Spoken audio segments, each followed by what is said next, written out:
Sean Skelly is the Assistant Secretary of Defense for Readiness for the Department of Defense. She served on active duty for 20 years in the Navy. She is also a transgender woman.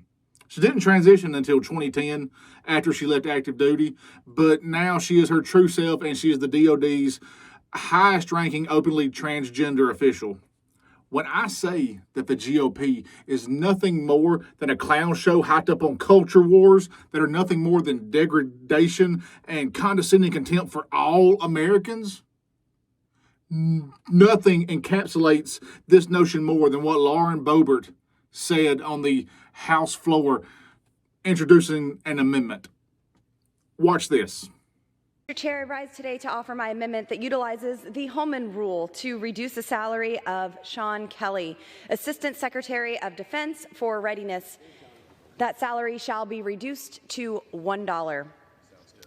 As the Assistant Secretary of Defense, Mr. Skelly is the principal advisor to the Secretary of Defense and the Undersecretary of Defense for personnel and readiness on all matters related to the readiness of our armed forces. In that capacity, he is supposed to develop policies and plans, provide advice, and make recommendations for total force readiness programs, reporting, and assessments of readiness to execute the National Defense Strategy. Like many of Biden's bureaucrats, Mr. Skelly is failing at his job and the basic responsibilities. On his watch, the Army missed their recruiting goal by 15,000 soldiers last year, and all other branches were forced to dig deep into their pools of delayed entry applicants to meet their recruitment goals. On top of that, the Army, Navy, Air Force, and Coast Guard are all expected to fall short of their recruitment goals this year. Mr. Skelly has also been with the Biden administration since the beginning and was appointed to the transition team, some irony there, in November of 2020. As the Assistant Secretary of Defense for Readiness, Mr. Skelly played an instrumental role in the disastrous and shameful withdrawal from Afghanistan that killed 13 of America's finest, 13 American heroes. This embarrassing surrender to the Taliban. As DoD's highest-ranking trans official, this delusional man, thinking he is a woman, embodies and espouses the wokeism that's causing significant harm to our military readiness and troop morale. The military shouldn't be focused on this woke agenda and combating climate change.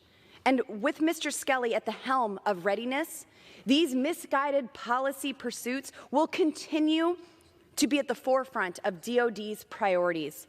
I urge my colleagues to support my amendment to restore the focus of our Department of Defense to defend our nation. And Mr. Chair, with that I reserve.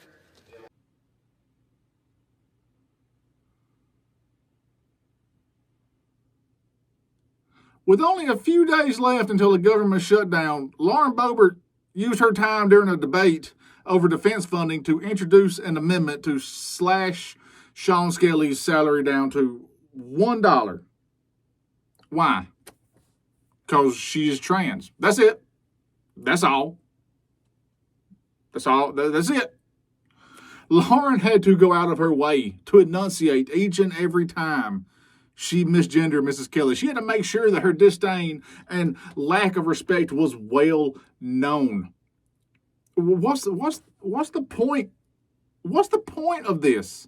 How does any of this help everyday citizens and help thwart the looming shutdown? What is the point of this other than pandering to the transphobic section of America and somehow thinking this makes you look like a wholesome moral representative instead of a mean girl who was just recently caught on camera rubbing her date's wiener through his slacks in a full theater while the cast of Beetlejuice sang "Daylight Come" and me want to go home.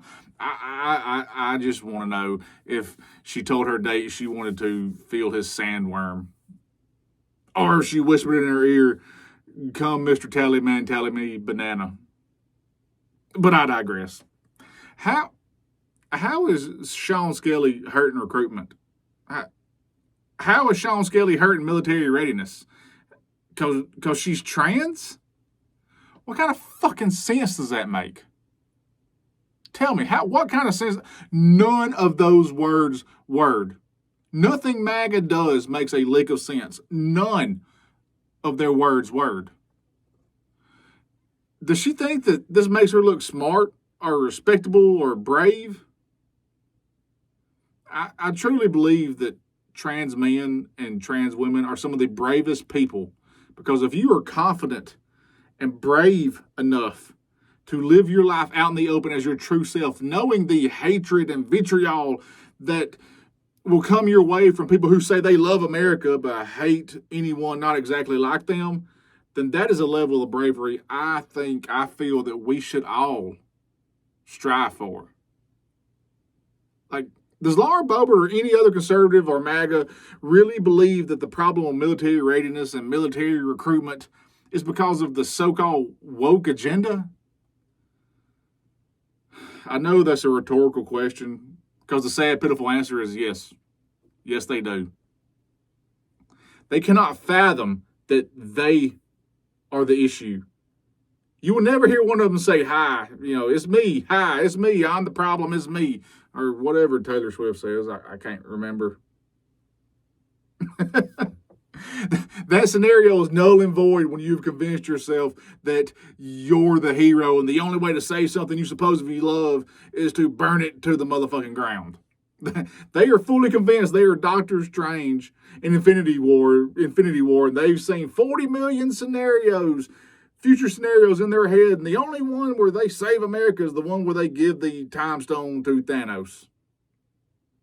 This isn't the MCU. There are no Infinity Stones, and the only thing they need to do is look in a mirror to see the problem. They won't recognize it, but at least they'll see it. Military recruitment is down because the military is gone woke. The military is all volunteer, and conservatives consistently vilify anyone who doesn't fit into their neat little white Christian nationalist box. Why would anyone volunteer to be in something when members of the government don't fully support or even slightly respect who they truly are? For the military to be ready, military readiness, for the military to be ready, then you have to ensure that everybody that is in your force, that is in your team, can be their best selves and contribute as a member of a team and be seen as valuable. So why would you devalue a large swath of citizens? Why the fuck would they want to volunteer to fight to protect your freedom when they don't want you to have the same freedom? It's supposed to be we, the people, but MAGA conservatives have decided that there are specifications to be put on that we, and shame certain groups of Americans and want to deny them freedom and life and liberty and the pursuit of happiness, and then have the audacity to blame that same group when they don't want to volunteer to defend the country, so conservatives can continue to persecute and try to oppress and discriminate them, while conservatives play the victim at the same damn time. Conservatives will tell groups of citizens you are unworthy and incapable of serving your country, and then blame them when they don't sign up to serve their country. Why the fuck would anyone sign up to serve knowing people like Lauren Boebert can't even show the tiniest, slimmest, smallest bit of respect? It costs absolutely nothing to be a decent person. It is the easiest task in life to succeed at, and people like Lauren Boebert constantly fail while strutting around like she just won some patriotic hypocrite award. People like Lauren Boebert will give you a medal for killing a man and then demonize you for being your true self. Why would anyone with a uterus sign up? Or why would a man with a spouse who might end up pregnant sign up, knowing that if you get assigned to a base in a red state, you or your spouse might not have the freedom for yourselves that you're fighting for everyone else to have. Conservatives rail against socialism. Meanwhile, the military is a socialist structure. Rail against socialism. Meanwhile, some members of the military have to get SNAP benefits because the pay doesn't allow them to have a living wage.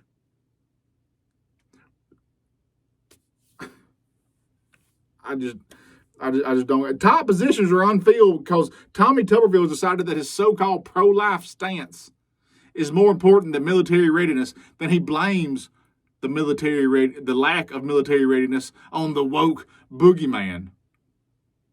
Tommy Tuberville said the military isn't an equal opportunity employer.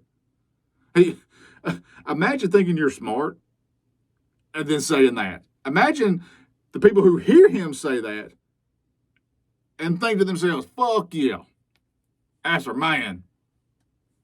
He said it should be based on merit. You can't base anything on merit without equal opportunity, you illiterate dildo. You national embarrassment. Just imagine doing everything in your power to degrade the military, to insult service members, to openly call for discrimination against certain service members, and then have the blind audacity to blame the problems on anyone and anything that isn't the actual problem. The thing that MAGA sees when they look in the mirror.